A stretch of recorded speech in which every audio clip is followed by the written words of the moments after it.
Bonjour à tous, merci beaucoup pour votre participation ce matin. Le sujet du webinaire aujourd'hui, c'est donc tout ce qui est vol de drone dans l'immobilier.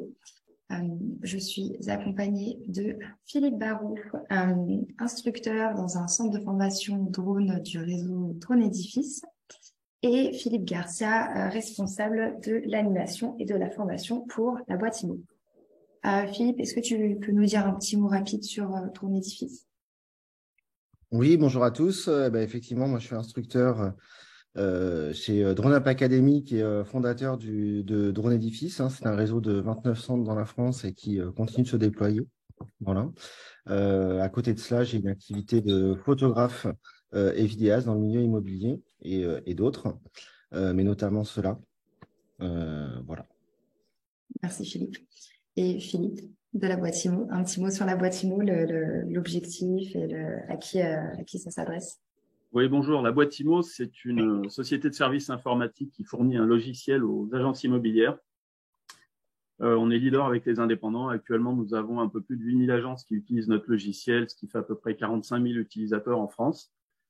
Et moi, personnellement, je dirige l'organisme de formation Académie de la boîte IMO, qui fournit des solutions de formation en e-learning qui rentrent dans le cadre des obligations des agents immobiliers. Voilà. Donc, la boîte IMO, c'est plus adressé aux agents immobiliers côté pilote de drone. Mais oui, la boîte IMO s'adresse essentiellement aux agences immobilières et à leurs collaborateurs. D'ailleurs, ce serait intéressant de savoir aujourd'hui si on est plus avec des télépilotes qui souhaitent développer la partie immobilière de leur activité de droniste, ou si on est plutôt avec des agents immobiliers qui souhaitent ajouter le drone comme outil de travail. Si vous pouvez nous mettre un petit mot dans le chat, qu'on ait une idée en fin de webinaire. Alors, donc on va aujourd'hui vous parler de tout ce qui est vol de drone dans l'immobilier. Petite présentation au départ présentation sur le PowerPoint. Alors, comme toute activité, il y a toujours une partie administrative pour devenir télépilote de drone. Donc, c'est tout ce qui va être déclaration, enregistrement des drones, des télépilotes. Tout ça, on n'en parlera pas aujourd'hui, c'est pas le sujet du webinaire. Nous, on va se concentrer sur la partie formation. Donc, quelle est la formation, quelle formation il faut passer pour pouvoir utiliser un drone dans l'immobilier. Et la partie opérationnelle, donc tout ce qui est plan de vol, le matériel, comment assurer la sécurité de son vol, etc. Du coup, on va démarrer par une partie sur la réglementation aérienne drone, puisque un vol de drone dans l'immobilier, c'est avant tout un vol de drone, donc il faut connaître la réglementation. On passera ensuite sur une partie sur le droit immobilier. Philippe nous parlera aussi du marché immobilier en 2022 et nous verrons concrètement comment utiliser le drone dans une activité immobilière et on finira par un petit focus formation. Alors, la réglementation drone aérienne, elle est très peu connue au final, alors que tout le monde peut acheter un drone. Donc, c'est assez étonnant. Il existait jusqu'ici une réglementation française et depuis 2020, il y a une nouvelle réglementation européenne qui est entrée en vigueur. La différence, c'est que la réglementation française faisait une différence entre justement l'objectif de votre vol. Si vous réalisiez un vol de loisir, donc imaginons un dimanche après-midi dans le jardin de vos voisins, et vous preniez votre drone pour avoir une photo de groupe tous ensemble, vous n'étiez pas soumis aux mêmes règles que si vous utilisiez ce même drone au même endroit le lundi matin pour faire l'inspection de toit de votre voisin. Ça, c'est la grosse distinction avec la réglementation européenne qui se base maintenant sur la notion de risque. Plus votre vol est risqué, plus vous allez devoir répondre à des exigences administratives, de formation et opérationnelles. Donc, c'est ce qu'on va voir maintenant. La réglementation européenne, elle distingue 3 catégories. Les vols en catégorie ouverte, en catégorie spécifique et en catégorie certifiée. Donc, les vols en catégorie ouverte, ça va être tous les vols à faible risque. Les vols en catégorie spécifique, les vols de drones plutôt modérés, élevés. Et les vols en catégorie certifiée, c'est les vols très compliqués. Globalement, en tant que télépilote professionnel et en tant qu'agent immobilier qui souhaiterait utiliser un drone, vous allez toujours vous situer dans la catégorie soit ouverte, soit spécifique. Ces deux catégories imposent des instructions de vol. Vous ne pouvez pas dépasser 120 mètres de haut. En catégorie ouverte, vous devez voler uniquement 2 jours et en vue. Donc, en vue, c'est toujours avoir son drone visible à l'œil, avec un drone léger et loin des tiers. En catégorie spécifique, vous avez beaucoup plus de possibilités au niveau du vol de drone, notamment au niveau de la distance avec les tiers, au niveau du lieu, etc. Pour vous donner quelques exemples, un vol en catégorie ouverte, ça va être par exemple un vol de drone au-dessus d'une maison en décollant depuis le jardin sans avoir de proximité immédiate avec une contrainte. Donc, ça peut être un aéroport, une centrale nucléaire. On va voir ça un peu plus en détail après. En catégorie spécifique, va être la même prise vidéo, mais cette fois-ci, la maison est située en ville et vous êtes à proximité d'une réserve naturelle ou d'un site militaire, d'un aéroport, etc. Et pour vous donner un exemple sur la catégorie certifiée, ça va être tout ce qui est transport de marchandises et dans un futur lointain, le transport des personnes peut-être par le drone. Alors, la grande question maintenant, c'est comment savoir dans quelle catégorie s'inscrit votre vol. Donc, pour cela, vous devez vérifier les contraintes. Plus votre drone est en relation, plus votre vol de drone est en relation est touché par des contraintes, plus vous allez être dans une zone risquée. Donc, quelles sont les contraintes et comment les vérifier? Il y en a un certain nombre. Donc là, je vous ai fait une petite liste qui n'est pas exhaustive, qui va vraiment dépendre du lieu de votre vol. Mais globalement, ça va être tout ce qui est agglomération, aérodrome, tout ce qui est zone Natura 2000, réserve naturelle, zone sensible. Vous allez avoir aussi les bases ULM, les hélistations. Quoi d'autre? Les no-fly zones DJI, les zones interdites, les ZIPVA, tout ce qui est autoroute et voies ferrées. Donc, chacune de ces contraintes, vous avez des sites pour les vérifier. Donc, je vous les ai mis ici aussi. Vous aurez le PowerPoint en fin de présentation, donc vous pourrez récupérer les références. Donc, ça fait quand même pas mal de contraintes et pas mal de sites à vérifier. Il existe sinon des outils, dont aujourd'hui je vais vous parler de Clearance, parce que je représente Clearance. Donc des outils qui vous aident pour analyser la réglementation aérienne.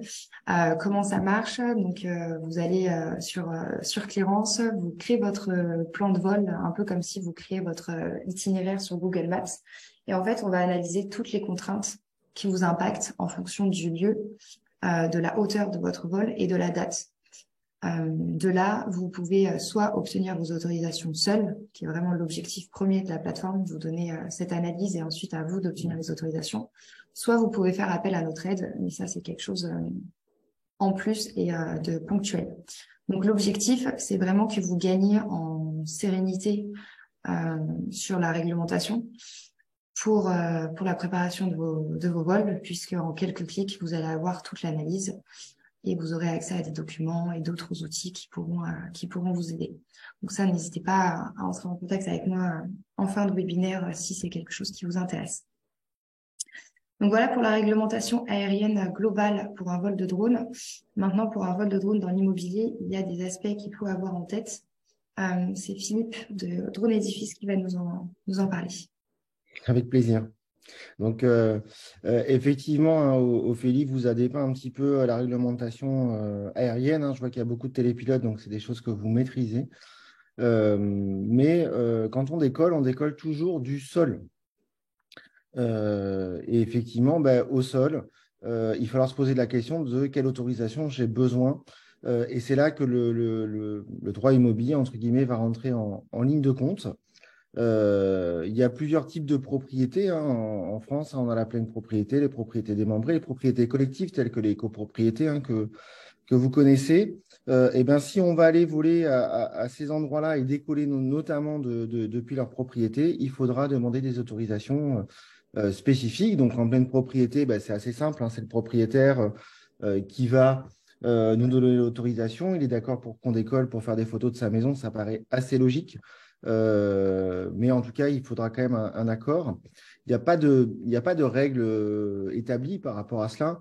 Néanmoins, moi, ce que je vous conseille, c'est quand le propriétaire n'est pas avec vous, de demander un écrit, même si c'est juste un petit mail, Parce que si vous n'avez pas encore été contrôlé, sachez que la plupart des contrôles sont déclenchés par des demandes de voisins, hein. Le drone fait encore peur à pas mal de personnes. Souvent, ils vont appeler la gendarmerie ou autre ou venir vous casser les pieds pendant votre vol. Et d'avoir un écrit, c'est ce qui va permettre de vous aider au mieux pour éviter ces problématiques. Et bien sûr, en propriété collective, telle que la copropriété, hein, tout ce qui est balcon, terrasse, petit jardinier, etc., reste, même si c'est d'usage exclusif, hein, ça reste la propriété de la copropriété. Donc, il faudra souvent se mettre en relation avec les syndics. Bon, on pourrait détailler tout ça pendant des heures, hein, mais en tout cas, il faudra vraiment se poser la question à qui je demande et d'où je décolle. Voilà. On nous demande s'il y a des modèles pour cette autorisation écrite, mais il suffit Non. d'un mail. Oui, un petit mail. C'est est-ce que vous êtes d'accord que je décolle de chez vous? Oui, non. Il n'y a pas de règle établie. Aujourd'hui, il n'existe pas de règle immobilier et drone. Hein. Pas encore. Encore. Deuxième partie? Oui. Suite. Allez, on y va. Donc, effectivement, quand vous allez travailler sur une propriété, notamment, je pense aux gens qui feront de l'orthophoto, ou même si vous décidez de voler en catégorie ouverte, hein, quand vous volez en catégorie ouverte, vous êtes limité au terrain, hein, donc vous n'avez pas le droit de sortir de la passerelle. Un outil qui va pouvoir vous aider, c'est un outil du cadastre. Vous pouvez également l'afficher sur Géoportail, hein. J'ai vu qu'Ophélie vous en a parlé tout à l'heure dans une slide précédente. Géoportail, quand vous préparez vos vols avec votre carte OACI, avec toutes les cartes dont vous avez besoin, vous pouvez afficher la carte cadastrale directement sur Géoportail.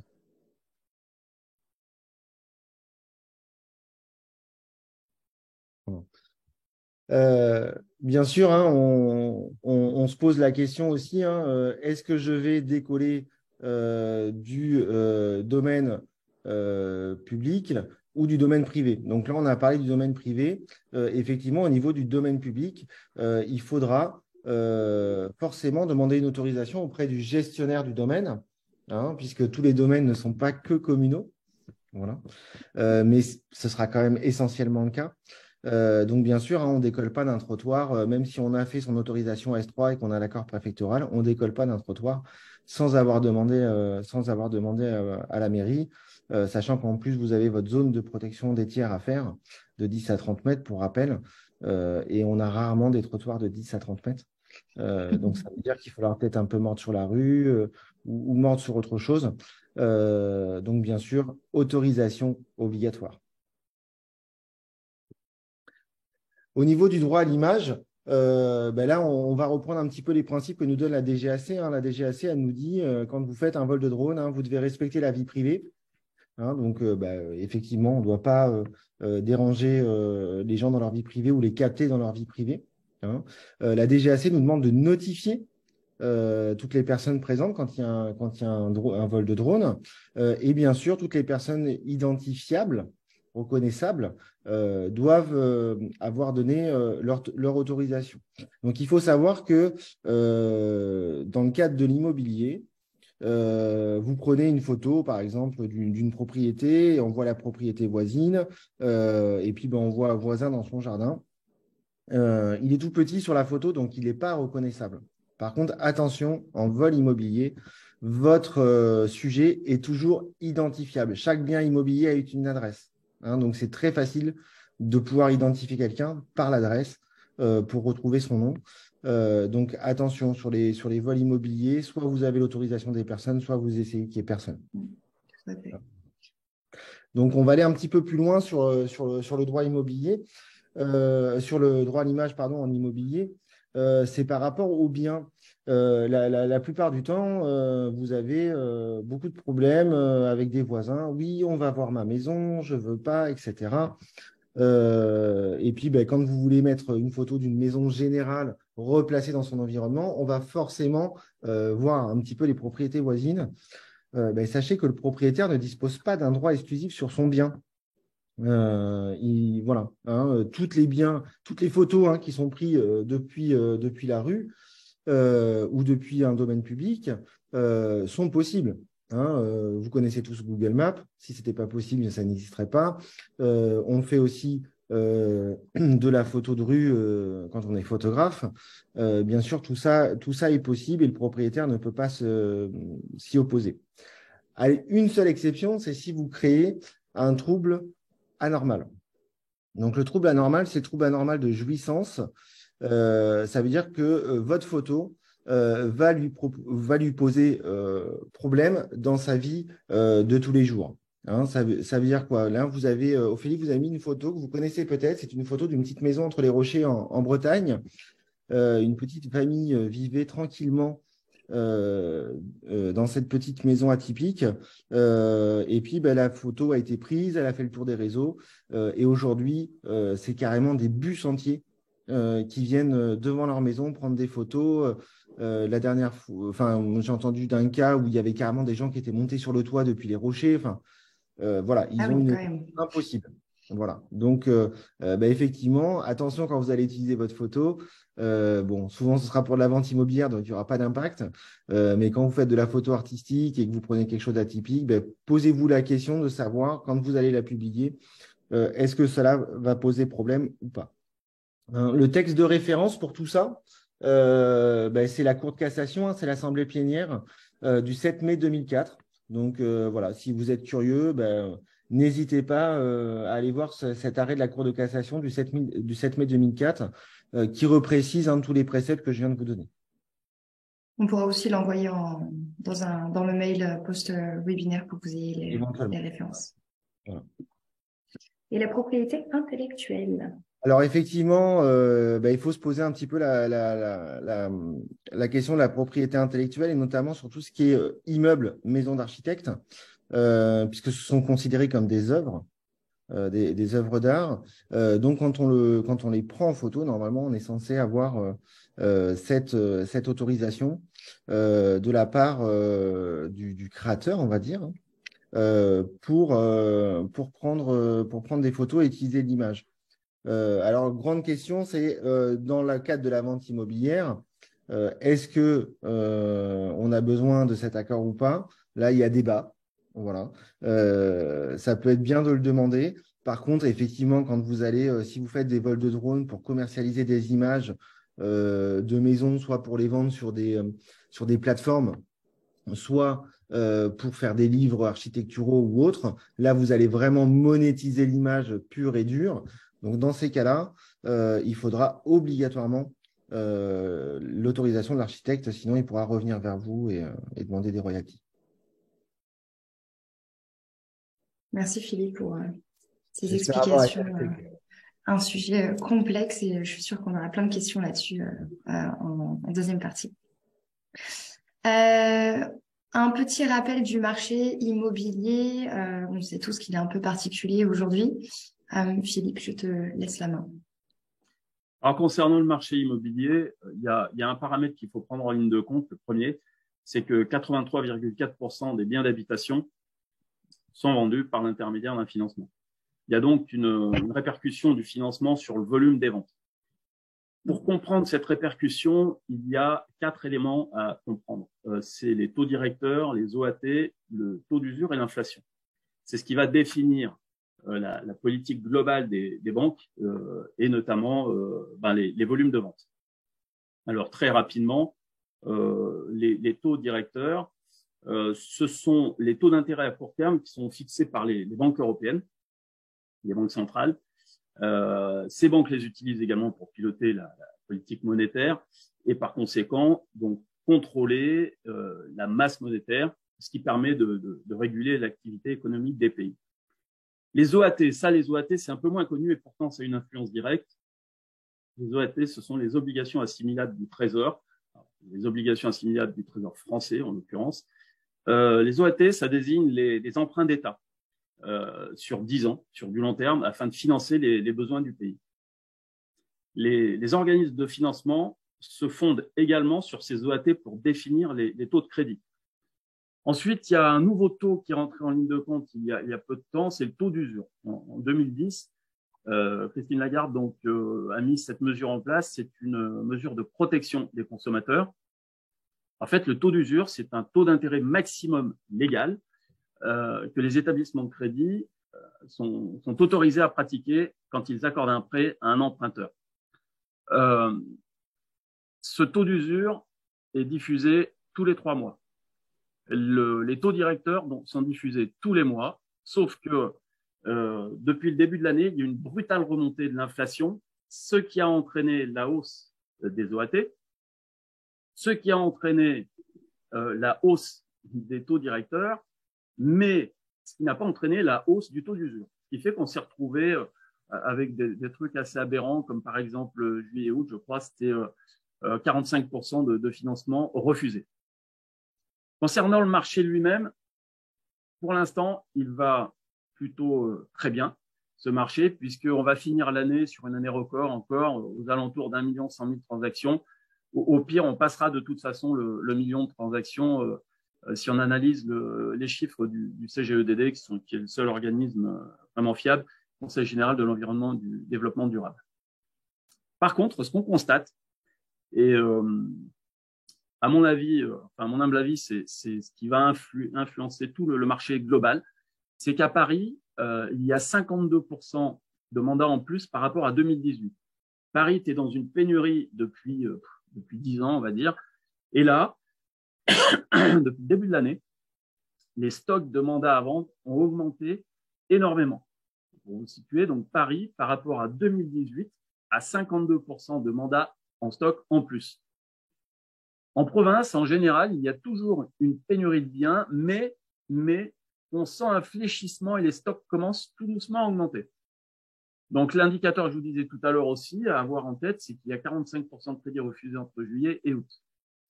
Alors, les prévisions. Les prévisions, on s'attend à ce qu'il y ait, toute l'année 2022 et 2023 d'ailleurs, qu'il y ait 4% d'inflation. Ce qu'il faut, c'est que le taux de chômage reste en dessous de 8%. Ça, c'est très important. Normalement, il devrait être stabilisé à 8%. Et donc, théoriquement, la baisse de la production des crédits sera de moins de 20%. Ce qui permet de dire que même si on chutait de 20% de globalité de marché, on serait quand même sur des marchés exceptionnels. Le taux d'intérêt, on s'attend à être à peu près à 2,75 en moyenne.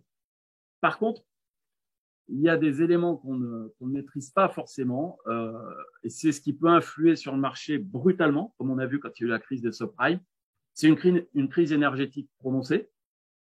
Si on rentre dans une spirale inflationniste à cause de l'Europe, si la dette européenne explose, et puis évidemment la situation géopolitique. Donc ça veut dire quoi? Ça veut dire que pour les agents immobiliers, aujourd'hui, ils ont vraiment 3 axes importants.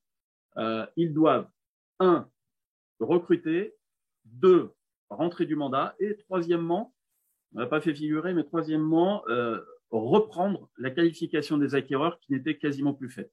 Moi, je vois par exemple dans les formations que je donne aujourd'hui, j'axe énormément sur la qualification des acquéreurs, parce qu'il y a encore quelques semaines, un agent immobilier rentrait un bien, une semaine après, il était vendu. Donc, il ne s'occupait plus des acquéreurs. Et ça risque de bien les pénaliser s'ils ne le font pas. Concernant le recrutement et la prise du mandat, il y a beaucoup d'outils. Nous, par exemple, à la boîte IMO, on fournit un pack, on appelle ça le pack, par exemple, qui comprend un site de qualité, du référencement, du SEO, du SIA, des sites mandats, de la visite virtuelle, des outils de vidéo, la mutualisation des mandats avec les confrères, donc ce qui permet de travailler avec 8000 agences en France et 45 000 utilisateurs, à la fois sur le plan local, mais également sur le plan national. On fournit aussi des formations efficaces pour recruter et former dans le cadre d'un parcours d'intégration du négociateur. Et il y a aussi, c'est un peu le sujet du jour, la prise de vue par drone. Donc, pour moi, et pour faire simple, si l'agent immobilier veut réussir à recruter, veut réussir à rentrer du mandat, il faut qu'il se démarque. Parce qu'en face de lui, il y a des réseaux qui sont ultra organisés, comme Century, Orpi, des réseaux de mandataires, il y a des CAPI, etc. également des réseaux mixtes comme Keller Williams, qui s'est vraiment bien implanté sur le plan national et qui ont une grosse culture du recrutement. Donc, pour recruter, ça permettra d'être sur le terrain et de récupérer du mandat, et surtout du mandat exclusif, qui est vraiment la clé de la survie des agents immobiliers. Donc, le mandat exclusif, juste pour faire un petit focus dessus rapidement, en gros, c'est 70% du chiffre d'affaires des agences immobilières indépendantes. Quand on va dans les réseaux d'agences, c'est même plus. Mais quand on analyse les résultats de vente, c'est simple, c'est le mandat exclusif qui est largement en tête. Le mandat simple, c'est à peine 15% des résultats. Donc l'agent immobilier, s'il veut passer le cap d'une éventuelle crise vers laquelle on y va tout doucement mais sûrement, il doit se différencier. Il doit se différencier, prendre du mandat exclusif. Et pour se différencier et prendre du mandat exclusif, le drone, ça fait partie des outils qui permettent de se différencier. Est-ce que j'ai bien synthétisé? C'était parfait, Philippe. C'est parfait. Parfait, compréhensible. Et en plus, c'est le parfait enchaînement sur la partie suivante. Du coup, comment on peut utiliser le drone concrètement dans l'immobilier? On vous a listé quelques exemples. Je pense que vous deux, Philippe, vous pouvez tous les deux agrémenter sur cette partie. Le premier exemple, c'est la mise en valeur d'un bien par vidéo. Exactement, effectivement. Alors, vidéo, on peut parler aussi de la photo. Hein. La mise en valeur d'un bien par photo aérienne, quand c'est un beau bien, hein, forcément, par vidéo, c'est quelque chose qui est quand même hyper vendeur. La vidéo, d'autant plus, hein, même si c'est un petit peu plus onéreux, mais en tout cas d'autant plus, puisque on va faire une visite qui ne sera pas virtuelle, qui sera plus marketing. Mais en fait, on fait une sorte de publicité, on va dire, hein, du bien. Donc forcément, photo aérienne, vidéo par drone, c'est quelque chose qui est très vendeur. Et je pense que Philippe le confirmera. En prise de mandat, pouvoir dire je vais vous faire des photos par drone, ça aide à aller vers l'exclusivité. Voilà. Philippe, ton micro est coupé. Il faut que tu lui redonnes l'accès, je crois que tu peux. Là, ça devrait fonctionner. Activé, ouais. Voilà, merci, j'avais coupé le son. Du coup, il y a que toi qui peux le rallumer. Je vais la mettre là. De ce webinaire. Ce qu'était en train de dire Philippe est particulièrement intéressant parce que par rapport au marché qui est en train de bouger, on est en train d'assister à un basculement de marché, comme on a eu en 92. Et là, notamment, on parle d'attirer des acquéreurs au travers de la vidéo, au travers du drone, etc. Mais c'est un ensemble. Le fait de vendre ça, enfin le fait d'attirer des acquéreurs, c'est surtout de pouvoir dire aux vendeurs, regardez ce que je fais ça pour attirer des acquéreurs, c'est pour vous, mais le but premier de l'agent immobilier, c'est pas d'attirer des acquéreurs, c'est d'abord de prendre du mandat. Le premier président d'un grand réseau mondial, président d'ERA Monde, pour le citer, disait vous maîtrisez les mandats, vous maîtrisez le marché. Donc l'idée de faire du drone, de faire de la vidéo, qui est devenue très importante pour tout le monde, hein, puisqu'on a 8 fois plus de contacts quand on a mis une vidéo sur Internet, c'est de pouvoir dire aux vendeurs dans un premier temps, si vous me confiez le mandat en exclusivité, voilà ce que je suis prêt à investir pour vous, parce que ça coûte de l'argent, hein, les vidéos, les drones, etc., etc. Donc, le but ultime, c'est d'attirer des acquéreurs, mais le but vraiment recherché, c'est de capter du mandat. Une autre utilisation du drone qui me semble a beaucoup fonctionné pendant la période Covid notamment, c'était la visite virtuelle. C'est quelque chose qui s'est quand même développé. Alors, nous, on a fait deux choses. D'abord, on est propriétaire de Prévisite, qui est le leader mondial de la visite virtuelle. Et en même temps, on a créé Live Visit. Live Visit, c'est une visite virtuelle qui est enregistrée, mais c'est le négociateur qui va convenir d'un rendez-vous avec un acquéreur pour lui faire visiter en direct.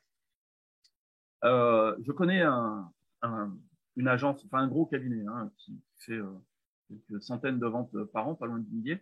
Pendant le Covid, ils ont fait 54 ventes en visite virtuelle comme ceci, là, donc guidée, avec une condition suspensive qui consistait à dire que la vente irait plus loin à partir du moment où, après le Covid, les gens auraient fait une visite réelle. Sur ces 54 ventes, ils ont eu 0 condition suspensive. 0. Aujourd'hui, on arrive dans un système qui, à cause du Covid ou grâce au Covid, je ne sais pas comment il faut dire, mais où les gens ont vraiment adopté tout ce qui est visio. Donc la visio a plusieurs avantages. Un, la vidéo, la visio organisée, etc., a plusieurs avantages. Le premier, c'est quand on découvre un acquéreur, souvent quand il vient vous voir, en fait, on s'aperçoit que dans 8 cas sur 10, le bien qu'il a sélectionné, c'est pas le bien qu'il va acheter. Donc le négociateur, il a tout intérêt ensuite à dire attendez. Ok, ce bien ne vous convient pas, mais ce que je vais faire, je vais vous organiser une visite. Alors, ça se fait en physique ou à distance, quand il y a un Parisien qui veut acheter à Marseille, par exemple. Et là, on sélectionne 3 biens. 3 biens de façon à optimiser le rendez-vous. En général, il y a la technique du repoussoir situation-confortation, c'est un autre débat. Le but, c'est de vraiment proposer aux clients plusieurs choix et il n'y a rien de mieux que la visite virtuelle pour gagner du temps. La visite virtuelle guidée, la visio. Ça permet de faire beaucoup de volume. Philippe Barou, c'est quelque chose que vous avez qui s'est développé, enfin vous vous formez à ce genre de choses. Effectivement, là, la visite virtuelle qui est présentée, hein, c'est une visite au sol. La visite peut être faite par drone ou peut être complétée par drone, c'est-à-dire on peut faire visiter l'intérieur et l'extérieur pour avoir une visite plus complète. Après l'utilisation de la visite virtuelle, aujourd'hui, c'est assez demandé. Ça peut être effectivement tout ce qu'a dit Philippe est plus que clair. Mais j'imagine aussi l'agence, alors bon, moi je suis toulousain, donc une agence en centre-ville de Toulouse, hein, qui aurait un bien à 100 km. Et 100 km à Toulouse, c'est long, surtout aux heures de pointe. Donc ça veut dire que ça peut être un moyen aussi d'éviter de faire des allers-retours de 100 km parce que la personne, elle a vu l'annonce sur Internet, elle arrive devant, elle n'aime pas. Hein, donc là, vous avez perdu votre temps. Quand vous comptez votre trajet, le temps sur place, le retour, etc., c'est des ventes qui ne se font pas. Donc pour moi, maintenant, ça devient un outil qui peut être essentiel pour plein de choses et qualifier vos acquéreurs et également gagner du temps sur certains types de biens. Et quelle est la différence avec donc là, la visite virtuelle et une visite en immersion? Il me semble que c'était l'exemple qu'on avait sélectionné pour après.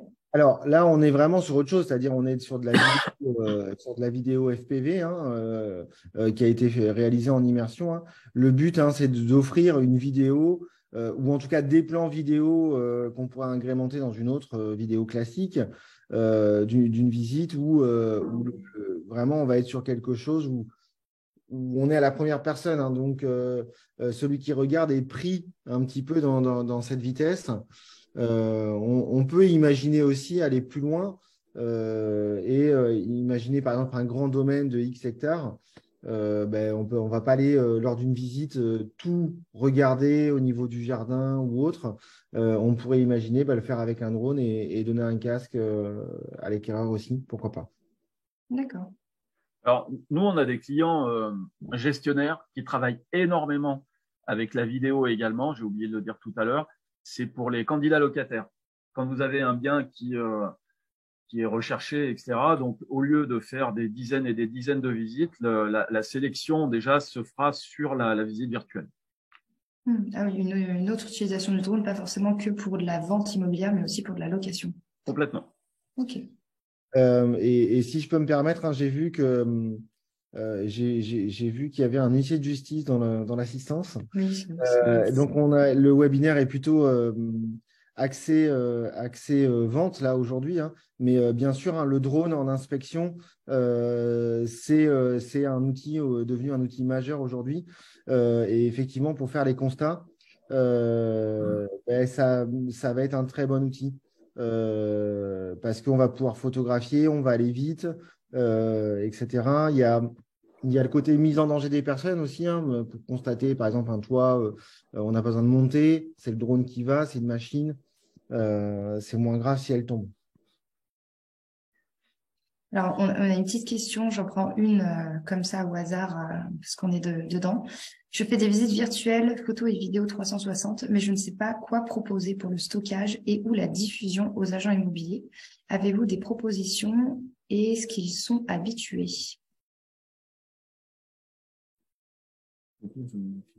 Je pense que ton logiciel, Philippe, il fait ça. Ouais, nous, à partir du moment où la personne a une vidéo, ou que ce soit une vidéo par drone, une vidéo, nous, on les stocke. Ça fait partie des éléments de diffusion qu'on va diffuser au travers de tout ce qui est FTP, tout ce qui est frontend process, enfin, de tous les liens SSO, donc à partir du logiciel vers les différents sites.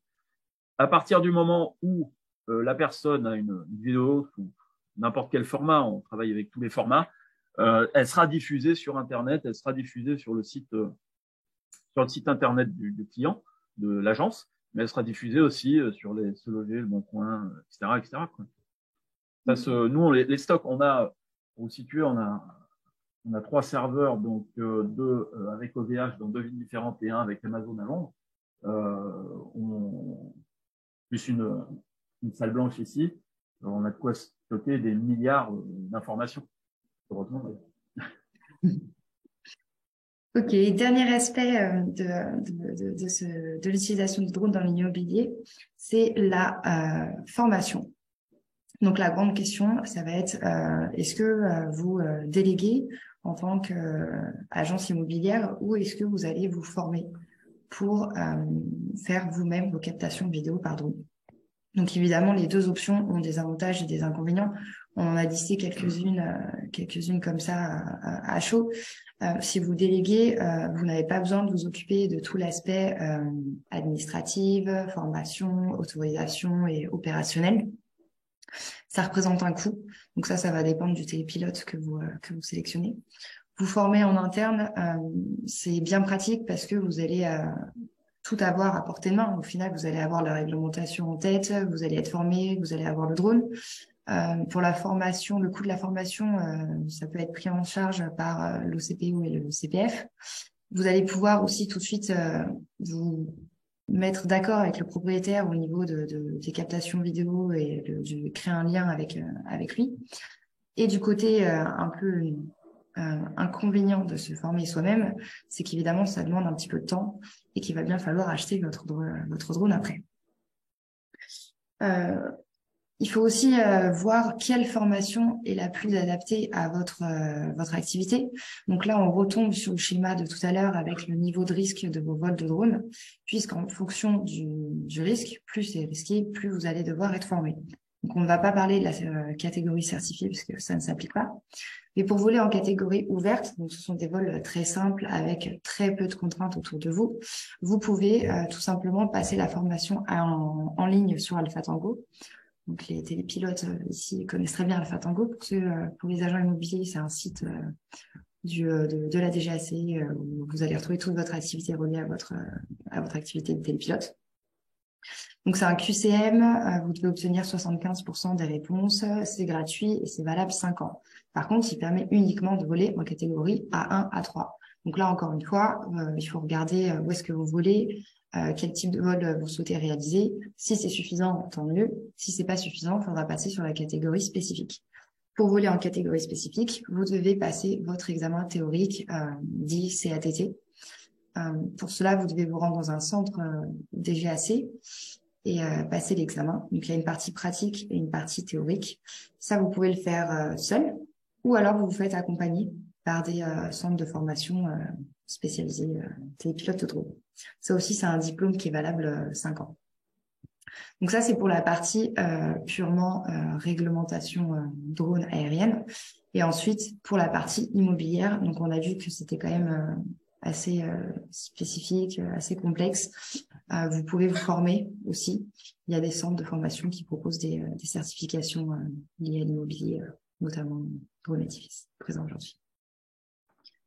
Voilà pour la formation. On a essayé de faire quelque chose d'assez global et de garder une bonne partie pour les questions. Lors de l'inscription, on vous avait laissé la possibilité de poser quelques questions. J'en ai sélectionné quelques-unes puisque c'est des sujets qui revenaient régulièrement. La première, c'était est-ce qu'un agent immobilier sans CATT peut voler en agglomération? Donc là, on retombe sur le schéma présenté juste avant. Vous pouvez voler sans CATT, mais uniquement en catégorie ouverte. Donc, vous allez vite être limité. Mais c'est possible. Il y avait plusieurs questions, une bonne dizaine de questions qui étaient autour de la facturation, des débouchés du drone dans l'immobilier. Donc, comment facturer, quels sont les débouchés et comment démarcher les agences. Philippe et Philippe, je vous laisse répondre à cette question. Justement, par rapport à ça, j'ai vu passer une question, enfin une affirmation plutôt. Oui. Le seul problème, c'est le coût. Les agences ne sont plus prêtes à payer. On fait l'impasse sur le droit d'image complètement ignoré, etc. Alors, oui, effectivement, jusqu'à présent, les agents immobiliers, à partir du moment où ils prenaient un mandat, n'avaient pas besoin de communiquer très large. En quelques jours, ils le vendaient. Simplement, en publiant une photo, ça allait très bien. Bon, là, cette période, je pense objectivement, enfin bon, je ne m'appelle pas Madame Nirma non plus, hein, je pense que cette période, elle est en train de changer. Personnellement, j'ai vécu 92-95, ça a été beaucoup plus brutal. Là, ça y va lentement, mais sûrement. Et moi, je vois par rapport aux données que nous avons, nous, on voit les stocks augmenter. Les stocks ont augmenté en moyenne nationale. Là, je vois de plus de 25% en quelques mois. Bref, ça veut dire quoi? Ça veut dire que les temps de vente vont être plus longs. Donc, à un moment, l'agent immobilier, il va être obligé d'investir pour se différencier, ce que je disais tout à l'heure. Chose qu'il n'avait pas besoin jusque-là. Donc, en fait, oui, le coût, c'était beaucoup trop élevé, sachant qu'il pouvait s'en passer. Là, la donne est en train de changer. Donc, il me semble, à mon humble avis, il me semble que les agents immobiliers vont être de plus en plus sensibles. Et nous, on voit avec le PAC qu'on a sorti il y a très peu de temps, il y a un an à peine. En à peine un an, on est bientôt à 1000 agences qui ont adhéré au PAC. Et ce PAC, il a un coût, puisqu'on a tout mis dedans. Donc, je pense quelqu'un qui fait des visites par drone, des films par drone aussi à diffuser, dans les semaines à venir, voire les mois à venir, il y a ce changement de situation, de paradigme qui est en train de se faire, et la vision de l'agent immobilier sera différente. Est-ce que Philippe Barou, tu partages cet avis? Moi, je partage totalement dans tout métier, que ce soit le drone ou tout ce qu'on fait dans la vie, il y a toujours un moment pédagogique et un moment de communication. Les agences, effectivement, elles n'avaient pas besoin de ces outils-là avant. Maintenant, elles vont en avoir besoin. Je pense que le Covid a vraiment révélé la numérisation du métier aussi. Et donc, c'est à nous, télépilotes, surtout si on veut se lancer dans l'immobilier, d'aller faire de la pédagogie. Alors après, on a plein de façons de le faire, mais et de leur montrer que c'est efficace. Et aujourd'hui, quand même, moi, je vois en tout cas sur ma région, de plus en plus, les agents immobiliers sont formés à la photographie ou prennent des photographes professionnels. C'était moins le cas avant. Le drone, ça commence à bien percer. La vidéo, c'est un petit peu plus onéreux. Donc, c'est toujours la même question. Pourquoi je dépenserais ça puisque j'arrive à vendre 100 ? Ouais, mais est-ce que ça va être toujours le cas ? Et vraiment, le Covid a révélé que tout ça était utile. Et le nerf de la guerre, c'est l'exclusivité. Donc aujourd'hui, les gens, quand ils veulent donner une exclusivité, je pense qu'ils vont demander de plus en plus de choses. Et je dirais le drone, ça va devenir presque obligatoire parce qu'on le voit bien. Moi, je connais plein de gens qui vendent des maisons. Tu peux me faire une photo par drone? Tu peux me faire une photo par drone? Donc oui, ça se développe. On a Ludovic qui nous a fait une petite remarque. Il nous dit que oui, on peut se former soi-même, mais que le résultat n'est pas forcément esthétique. Donc évidemment, il faut quand même prendre le coup de main après avoir passé la formation d'utilisation du drone pour faire des belles captations, je suppose. Alors oui, bien sûr, ça c'est évident. Après, les formations de drones telles que celles qu'on peut proposer, elles sont quand même avant tout axées sécurité et légalité. hein. Ok. J'allais dire l'entraînement vidéo, une fois qu'on sait voler en sécurité, qu'on sait sécuriser ses zones, etc., on peut s'entraîner à faire le POI le plus smooth du monde. Il y a pas de problème. D'ailleurs, il faut s'entraîner, hein. On n'en a pas parlé, mais ça fait partie des obligations dans les Manex. Ouais. Euh, donc, il y a pas de problème à s'entraîner. Par contre, l'accès sécurité, l'égalité, pour moi, est essentiel. Savoir demander la bonne autorisation au bon moment, c'est hyper important. Euh, de connaître sa réglementation. Je vous rappelle, hein, qu'en réglementation aérienne, hein, le ticket d'entrée, c'est 45 000 euros et puis après 75 000 et prison. Ça commence à faire un budget. Au niveau question au sujet qualité vidéo, tout ça, quel est le drone idéal pour des captations en intérieur? Quel est le matériel? Est-ce qu'on est sur du drone classique, si je peux dire, ou si on est sur du drone FPV? Les deux sont faisables et les deux ne vont pas faire la même chose.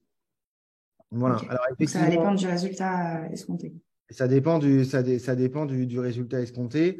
Effectivement, par contre, quand on va voler en intérieur, on évite de prendre de la très grosse machine. Ça paraît évident, hein, mais on ne fait pas voler un Inspire en intérieur. Enfin, sauf si on est vraiment dans quelque chose d'énorme. Donc, bien sûr, hein, ces drones stabilisés d'assez petite taille, on va plutôt utiliser des protections d'hélice, hein, très important. Et bien sûr, on peut passer côté FPV sur du Cinegoop qui est complètement protégé, caréné. Donc ça, il n'y a pas de problème. On a une question de Thomas. Combien de temps faut-il en moyenne entre le moment où on demande une autorisation de vol et le moment où on reçoit l'accord? Ça va vraiment dépendre de la structure que vous contactez pour obtenir l'accord. Déjà, pour certaines structures, il y a des préavis à respecter. Pour certains endroits, si on parle de Paris, par exemple, certains préavis peuvent aller jusqu'à 1 mois. Après, ça dépend de la réactivité de la structure. Si certains aéroports répondent en quelques heures. Voilà, ça dépend vraiment du lieu et de l'autorité que vous contactez. Dans les formulaires d'inscription, on avait pas mal de questions au sujet des voisins, la crainte du conflit, etc., ou par rapport à la prise vidéo. Alors Philippe, tu nous as expliqué que on a le droit, de prendre une photo et d'apercevoir la maison des voisins à côté. Est-ce que tu as des conseils sur comment gérer ce genre de situation? Alors, moi, tout est différent. Ça dépend de la personne, comment elle va vous aborder aussi, hein. Bien sûr. Néanmoins, quand vous faites des vols immobiliers dans des zones contraintes ou sur des pavillons où il y a des gens à côté assez proches, moi, ce que je fais, je prends du temps. Je vais sur place et je vais sauter sur les 3-4 propriétés où je risque de faire du survol, hein. À partir du moment où vous avez un S3, vous n'êtes pas en catégorie ouverte, hein, vous êtes en spécifique, vous avez le droit de survoler, hein, les autres propriétés. Vous avez une autorisation aérienne, vous pouvez utiliser tout l'espace aérien qui vous est autorisé. Donc ça pose pas de problème. Par contre, le survol des tiers est totalement interdit, hein. Il faut faire attention à ça. Donc, allez sonner chez les voisins, leur dire que vous allez faire un vol de drone, que c'est à telle fin. Donc, déjà, ça évite le côté un peu stress, anxiogène. On va regarder chez moi. Non, on s'en fout. Voilà.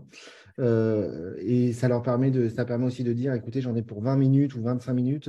Est-ce que vous pouvez ne pas être dans le jardin ou quoi que ce soit pendant ce temps-là? Et en fait, quand on va au devant, en général, ça se passe beaucoup mieux. Pour anticiper et avoir des bonnes relations avec ses voisins. Ok, ça c'est bon pour les petites questions que j'avais notées. Est-ce que vous avez des questions? Écrivez-les directement dans le chat, comme ça ce sera plus simple. JC qui nous parle, il y a une vraie discussion en ce moment sur l'assurance. Faut-il être agent immobilier pour rejoindre votre réseau agent Simon? Moi, je ne suis que photographe, vidéaste et pilote. Je ne sais pas. Oui, Philippe. Je crois qu'elle est pour moi, celle-là. Oui. Nous travaillons à 100% avec des agences immobilières. Voilà. Donc, il faut une carte professionnelle pour pouvoir utiliser le logiciel qui s'appelle Hector et toutes les fonctions qui vont avec. Cool. Ok, merci Philippe. On avait eu des questions aussi sur tout ce qui était thermographie infrarouge par drone. Est-ce que c'est très spécifique? Est-ce que ça a de l'avenir? Est-ce que c'est...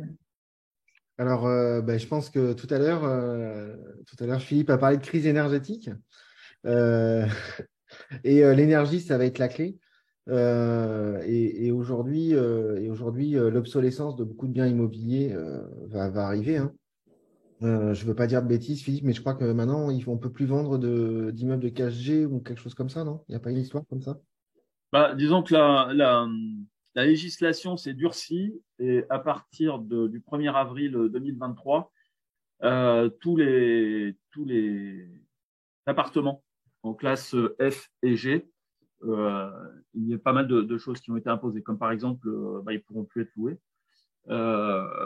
Si les travaux ne sont pas faits, les contrôles qui sont faits doivent être faits avec un diagnostiqueur qui pourra émettre un devis de travaux qui correspondra à faire baisser le classement de l'appartement.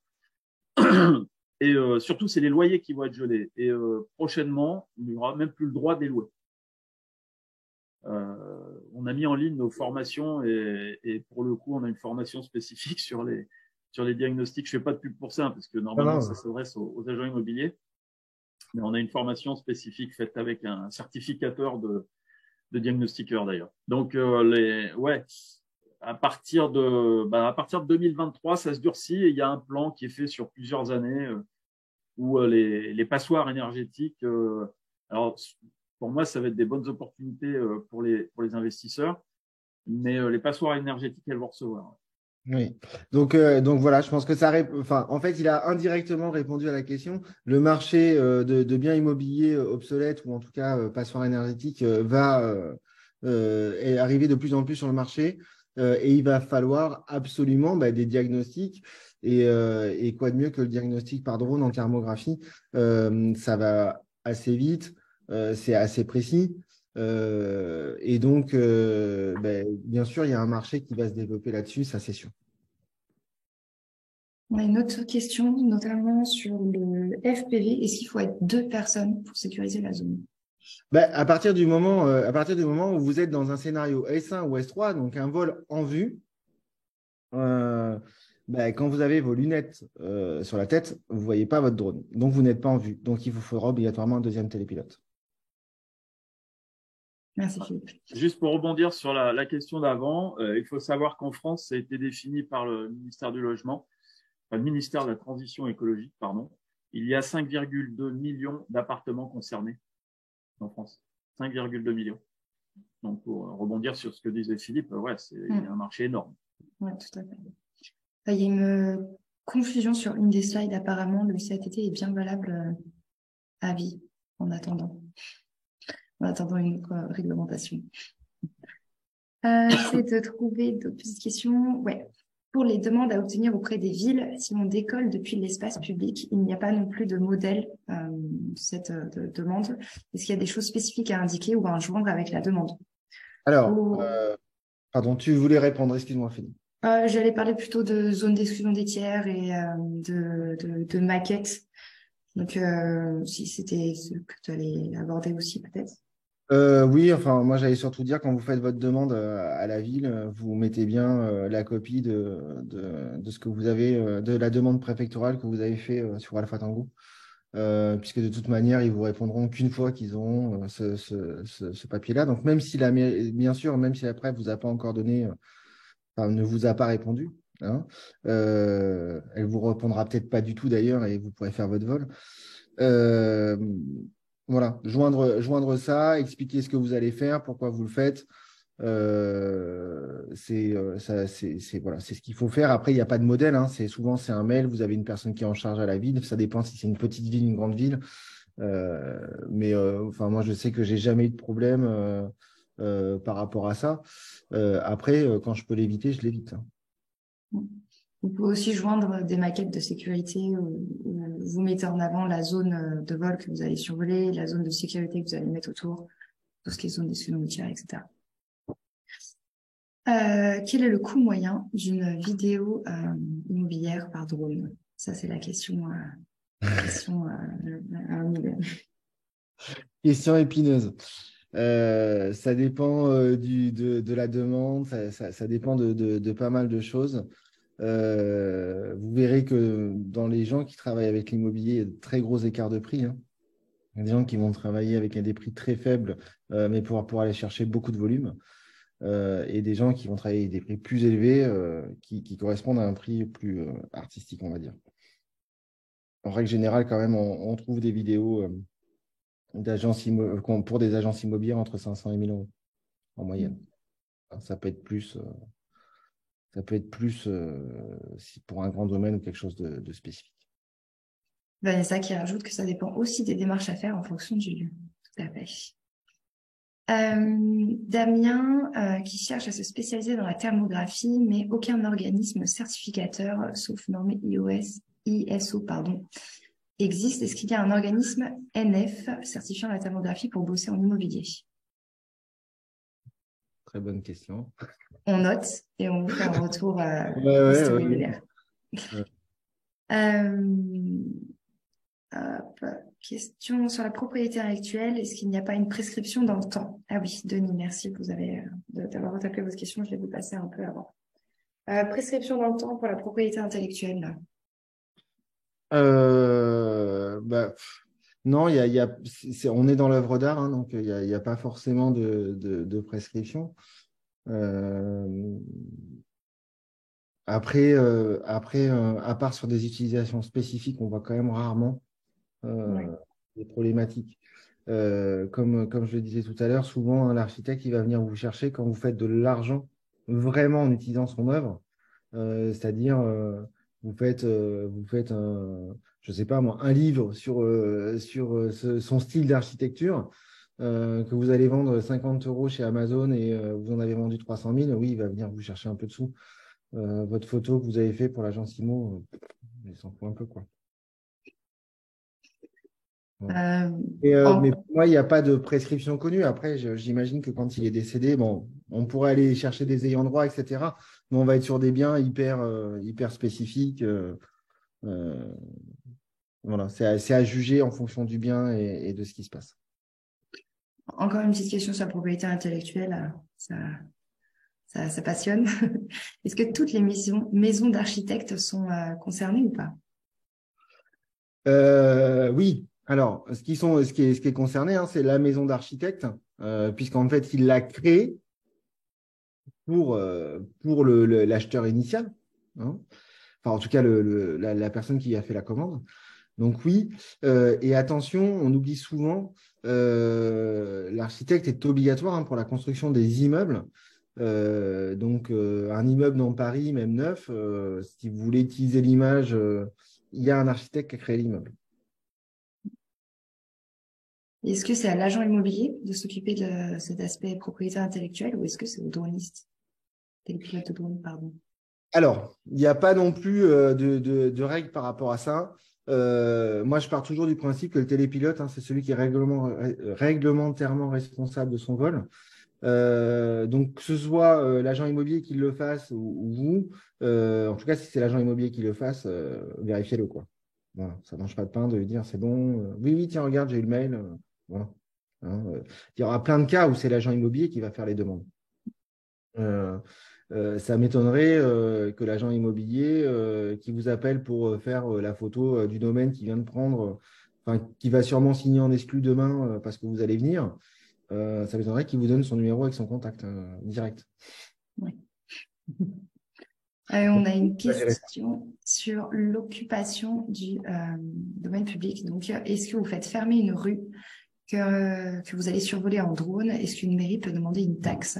Donc, dans les réponses, c'est bien bon. Il vous faut une autorisation d'occupation temporaire du domaine public et certaines mairies peuvent tout à fait vous demander de payer une taxe.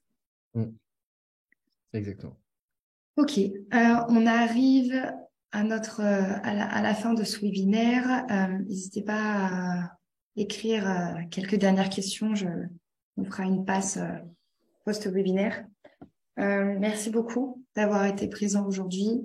On va vous envoyer un mail avec le replay, avec les coordonnées de chacun si vous avez des questions plus spécifiques à adresser aux uns et aux autres. Et voilà. Un petit mot de la fin, Philippe. Bah écoutez, merci à tous, hein, c'était impeccable. Je vois qu'il y a encore des questions qui fusent, donc Ouais, c'est un sujet qui intéresse. Et effectivement, c'est un sujet, on pourrait passer la journée en webinaire sur ce sujet-là. c'est sûr. Pareil, merci à tous d'avoir assisté. Je vous souhaite une bonne continuation et n'oubliez pas que les agents immobiliers ce sont des personnes très spéciales. Si vous allez les voir, ce sont des personnes qui travaillent au résultat. Donc, elles sont particulières. Ça fait 25 ans que je côtoie ce milieu. Et c'est un milieu très particulier. Pensez toujours que ce sont des gens, c'est un des rares métiers en France où on est payé que quand c'est fait, quand c'est réalisé, et on est payé même pour attendre la réitération par acte authentique. Ça influe énormément sur leur comportement. Voilà ce que je voulais vous dire. Je pense que pour compléter ton mot de la fin, pour faire un mot de la fin du mot de la fin, et effectivement, un agent immobilier qui va avoir 10 biens, il va investir sur 10 et il va peut-être en vendre que 2 ou 3. Donc, tout ça, il faut aussi qu'il le calcule. Nous, on voit à côté de Ronis en se disant, oh là là, ils ne veulent pas payer, etc. Mais en fait, il faut qu'ils distillent tout ça sur l'ensemble des biens qui ne vendront pas également. Tout à fait. Merci beaucoup en tout cas et très bonne journée à tous et à bientôt.